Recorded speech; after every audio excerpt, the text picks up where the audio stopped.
I'm so sorry that you died the way that you did. I'm so sorry for your family. I'm so sorry for your children, and I'm sorry that I wasn't there.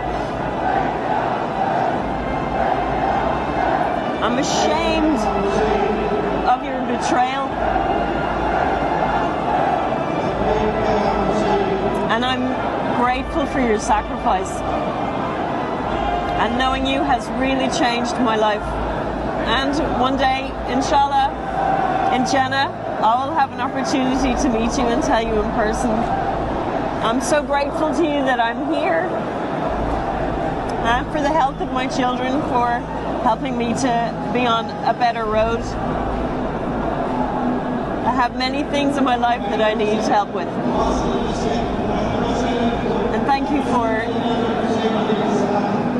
helping me to have a closer relationship with God through your life and the sacrifice and example of your life. I really wish that more people knew you. And I look forward to the opportunity to introduce you to people.